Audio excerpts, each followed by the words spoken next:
Thanks for clicking! Canadian Finance Minister Chrystia Freeland has abruptly resigned from her post. This according to her announcement via Twitter. We're all fine. Everyone's fine. Well, I'm not so sure, as we saw the announcement hit BNN Bloomberg right in the middle of Bloomberg doing what it does best, interviewing Royal LePage CEO Phil Soper. June time. Phil, I'm going to interrupt you. Phil, I'm going to interrupt you. We have breaking news. Finance Minister Chrystia Freeland has resigned from cabinet. Yeah, for Bloomberg to interrupt Phil Soper, that's big. Don't you ever talk to me in public like that again. And we saw the effects of the announcement right away, with Canadian bond yields, how much the Canadian government pays to borrow money, spiking in the aftermath of the post, rising back above that 3% level. The markets really do not like uncertainty. And while the move by Freeland isn't an overly big surprise, as we've been reading about tensions between her and the Prime Minister for some time, Freeland's resignation letter, on the other hand, shows that Canada's economic path remains uncertain as ever.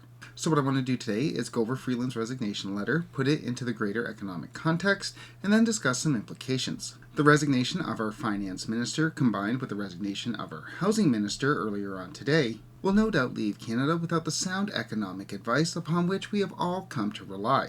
Let's cut that Disney Plus subscription. No, but seriously, as we'll see today, this does put us in some very uncharted waters vis-a-vis the economy, but we will obviously continue to track Canada's economic development on this channel. Click like and subscribe if you want to get those updates, but for now, let's get into this resignation.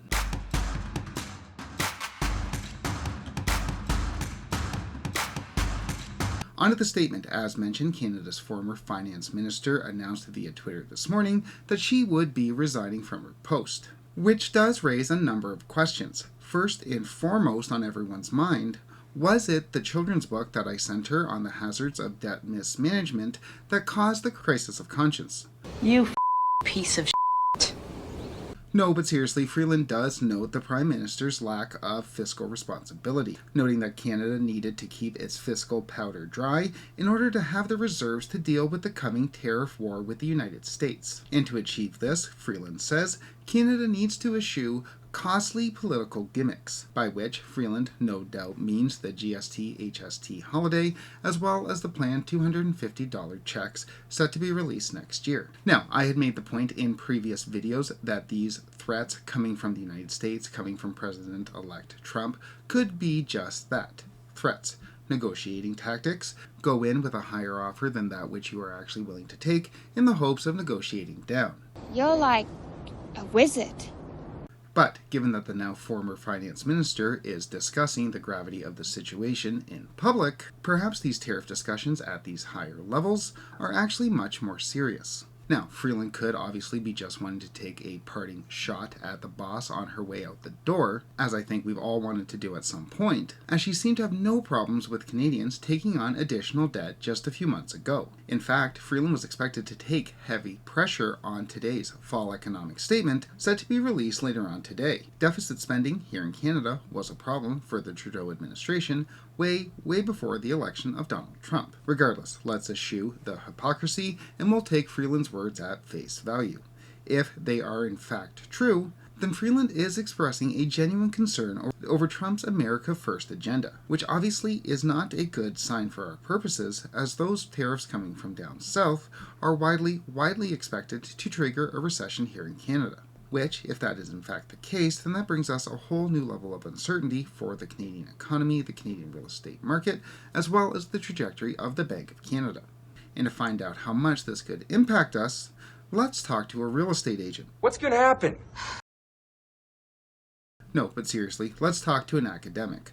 Let's go with Trevor Tombe, who's actually on the Bank of Canada's committee overseeing its review of its money printing. Tombe recently wrote that a 25% tariff coming out of the US could result in a 2.6% real GDP contraction, meaning next year we would be in a recession. And as to what that means for the real estate market, well, this is what happened to Canada's benchmark price the last time Canada was in a recession, back between 2008 and 2009, when unemployment hit 8.8%. So yeah, tariffs coming out of the United States causing a recession here in Canada, definitely not good. Yeah, no Sherlock. Further, while I think it is possible that we would see in the immediate term at least more rate cuts coming from the Bank of Canada to deal with the economic fallout brought on by those tariffs, As even the Bank of Canada governor pointed out at his press conference last week, retaliatory measures would in fact be inflationary longer term, meaning higher rates longer term, meaning real implications for, again, the housing market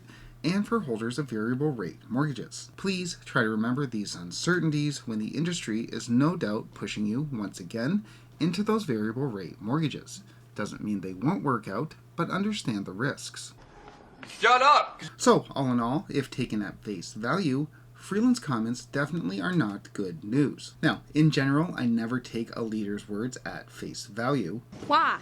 Leaders lie. But Freeland making these comments on her way out the door does make me take these tariff threats a little bit more seriously. I can't see how her lighting the match on her way out the door would benefit her politically, would benefit her whatsoever. I think Freeland has a planned future in politics, and making enemies on her way out the door doesn't exactly help her.